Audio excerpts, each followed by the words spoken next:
You know, it was a tentative skate, Kate, which you would expect. After concussion like that, which unfortunately anybody who's played hockey has had, I went through one myself. You want to get back on the ice, put a helmet on, put the gear on. You just get a feel for the blades under your feet again, get a feel for the ice, and just make sure you can get out there and get rid of any fear you may have initially about getting back on the ice. As far as him coming back, when I hear a 15-minute skate, that's one thing. It's great to break the seal. But as far as getting back and playing, I haven't heard a thing, Kate, that's going to tell me he's back tonight. I don't believe he will be. And if it's a Game 7, I don't think so. It was obviously a pretty bad, they're not saying it, but it seems like a pretty bad concussion, which hopefully, if they make it to the conference finals, he'll be back for that. I mean, when the playoffs began, most people looked at it, the Eastern Conference, and said, those are the two teams we see going forward. Pittsburgh, the top 3 goal scorers, 2 of the top 3 assist guys are all Pittsburgh Penguins so far in the playoffs. When you see their power play on the ice, it's an all-star power play. But what the Bruins have going for them is Zdeno Chara, Tuukka Rask, a young defense that's very mobile, which can shut down the Penguins, I believe. It's going to come down to this, though. Jaromir Jagr, the old guy in the Bruins uniform, and how he's going to play against his former team, which he no longer really enjoys Pittsburgh because he had a not the most ceremonious, wonderful leaving of that city. And we're going to see what Jagr can do against the Pittsburgh Penguins. It's going to be a great behind-the-scenes soap opera going on, shall we say, in that Eastern Conference Finals.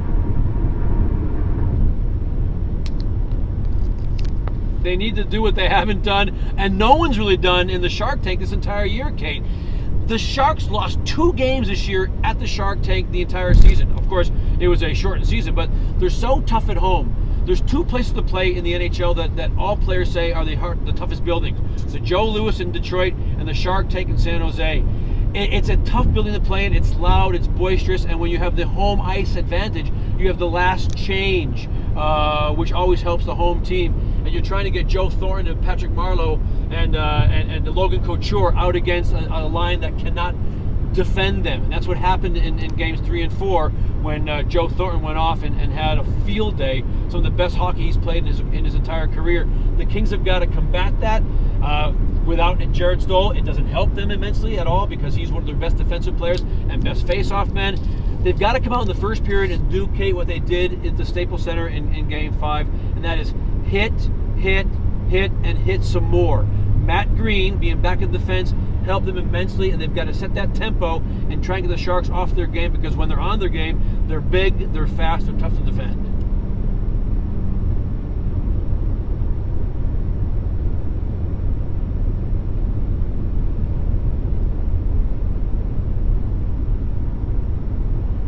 That's a great point, Kate. Hit, but hit within the realms of the rules, and don't get yourself shorthanded because their power play is the second best in the NHL this season, and when they're on, they are tic-tac-toe as you've seen. I'm sorry, tic-tac-toe would be the right way to say it, not dough.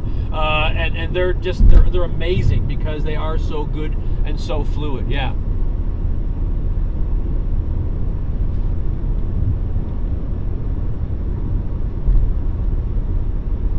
He's a competitor. He's combative. You want a goalie who is aggressive. When you have a team like the NHL, like the NHL LA Kings, they have their team made from the goal out. Other teams go from the forward back, but the LA Kings are designed from the goal out. So you want a goaltender who's aggressive, who can play with defensemen as they have.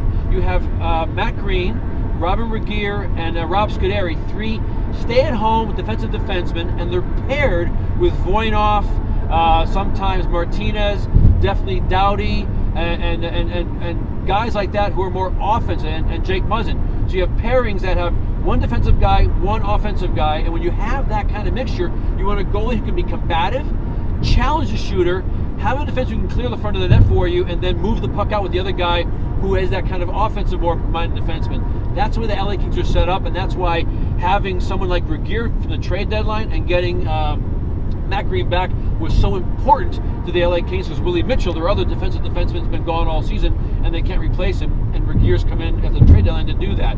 That's why someone like Quick is so important to the way, the style the LA Kings play.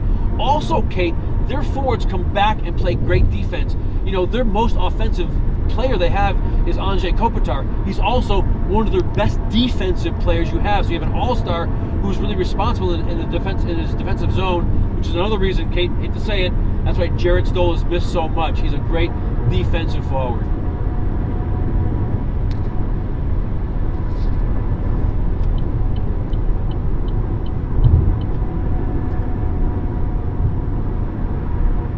And Bernie Perrant, your uncle, was a great goaltender who challenged shooters, was aggressive. You come to my crease, you're going to feel the wrath of my stick, or you're going to feel the wrath of my blocker. You're going to feel something, or you're going to feel the wrath of one of my big defensemen. And of course, you know from your watching Uncle Bernie play, the big bad boys from Philadelphia, they had some really ornery defensemen who could clear the crease for Uncle Bernie, as you know, back in the days of the Flyers back in the mid-'70s.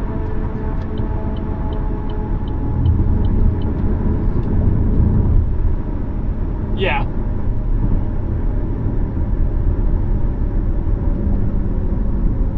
I would rather face Detroit for one reason only, because the Kings then would have home ice advantage. And this season so far in the playoffs, unlike last year when they won every game pretty much, they lost one game on the road.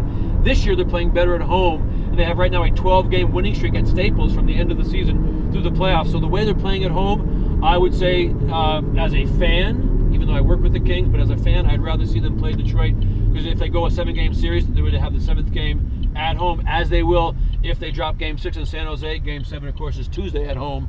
That's the only reason I say home ice. And I was saying one thing earlier, Kate, about the two toughest rinks. It is the Joe and it is the Shark Tank, where, of course, they're playing the Sharks now. They would play at the Joe if they took on Detroit.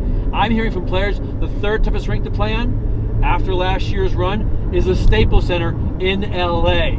The players who come there say this place is becoming one of the toughest places to play in the NHL because of last year's run, how the Kings, how the Staples Center fans, the LA fans, are so passionate about their Kings and what they're doing. So put the Staples Center and LA fans, when people say Southern California not passionate, forget about it. Two of the toughest places to play are in the state of California right now, Kate.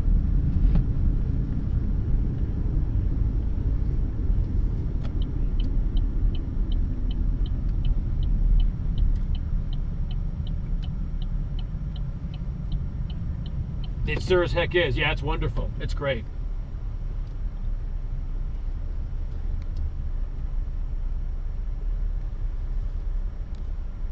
Thanks, Kate. Appreciate your time, and thanks for doing a great job there with NBC.